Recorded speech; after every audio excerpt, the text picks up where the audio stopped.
Hi everyone, welcome back to this tutorial. So in this tutorial we're going to talk about the difference between electron geometry and the molecular geometry.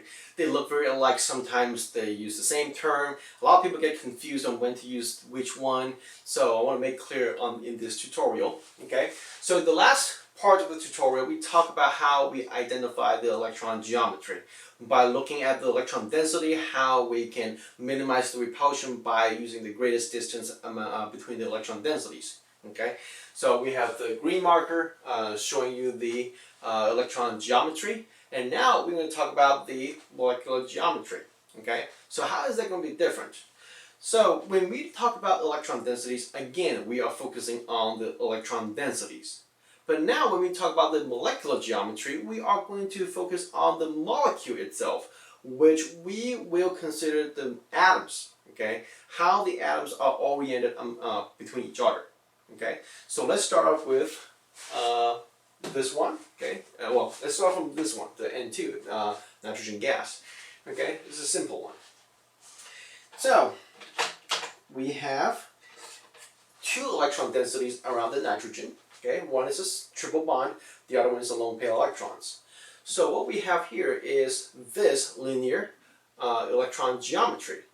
Now the difference between the electron geometry and molecular geometry again is the shape. Okay, molecular geometry is on the shape of the molecule. So our focus is no longer on the electron geometry. However, okay, be careful. However, we have to find out the electron geometry first in order to understand the molecular geometry.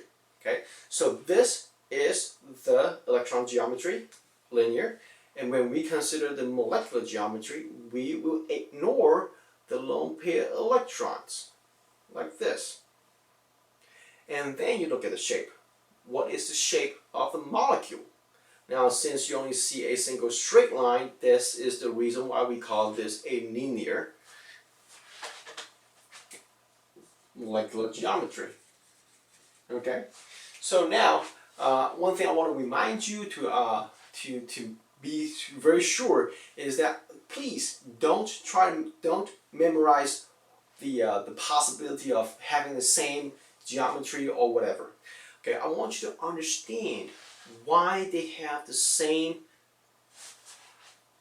structure, same shape between the electron geometry and molecular geometry. Okay, use your understanding of the electrons and how we look at the molecular geometry. And again, when we look at the molecular geometry, we will ignore the lone pair electrons. All right, now let's look at BH3 here. Okay, BH3 will be like this. Okay, we got some new markers, so it'll be like this. Okay, 3 of the same electron densities. Okay, single bond. And now, since it has no lone pair electrons on the central atom, so therefore the molecular geometry would also be trigonal planar. Okay.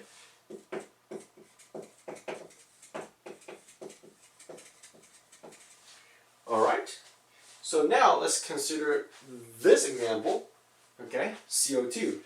What would you think? What would you think about the molecular geometry?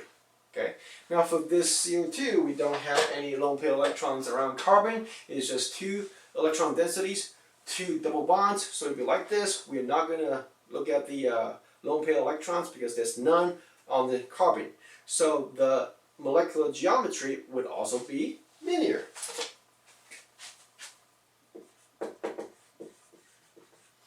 Okay, now let's look at the NH3. Okay, now the NH3 would be like this. Like this. Okay, 3 single bonds and the lone pair electrons right there. Okay, now we talk about this. Okay, the electron geometry is tetrahedral because there are 4 electron densities around the nitrogen. Now, when we look at the molecular geometry, again, we will ignore the lone pair electrons. Now, when we say ignore, we're not saying that it does not exist. We're just not looking at it. We are just looking at the atoms. Okay, so let's ignore the lone pair electrons, And now we have the nitrogen right here, hydrogen's right there. So let's look at this shape. What does it look like? It looks like a pyramid. Okay, it looks like a triangular base pyramid. And this is the reason why we say this the shape of the ammonia is trigonal pyramid. Okay, it's called trigonal pyramid. Alright, so again, this is the electron geometry, tetrahedral. And now when we look at the molecular geometry, we will ignore the lone pair electrons like this, and we look at the shape of the molecule. And this is how we know that it is a trigonal pyramid.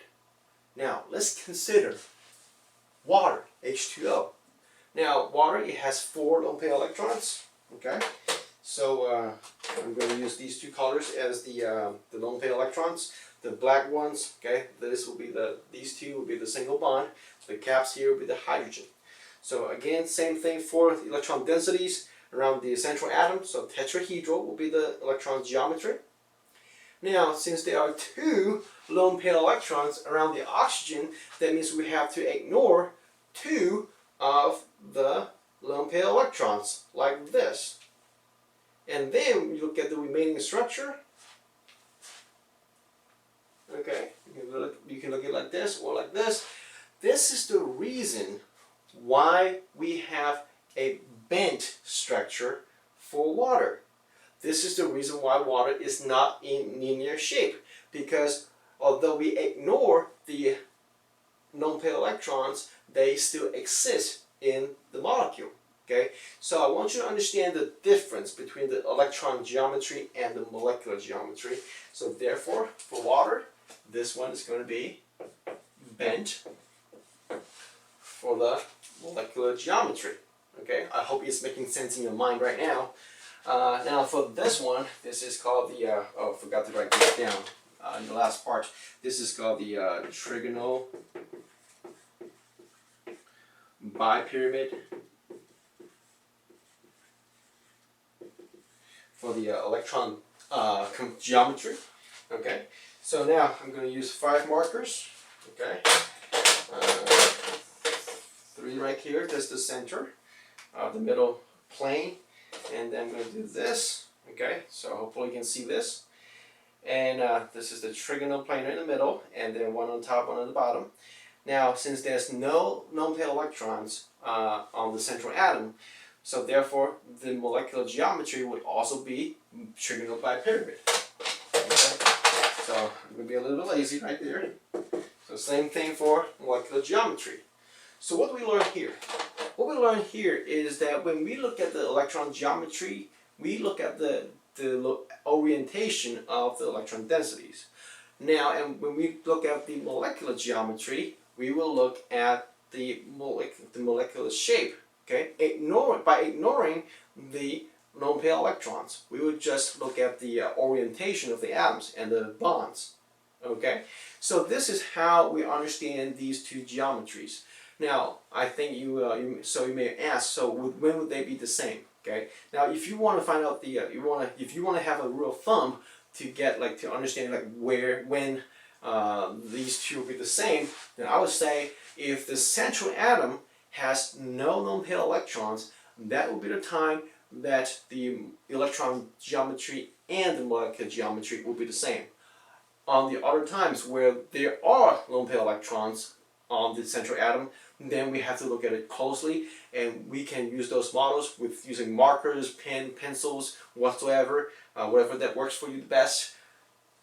Build a model, okay, right in front of you, look at it, and understand what kind of shape it will be.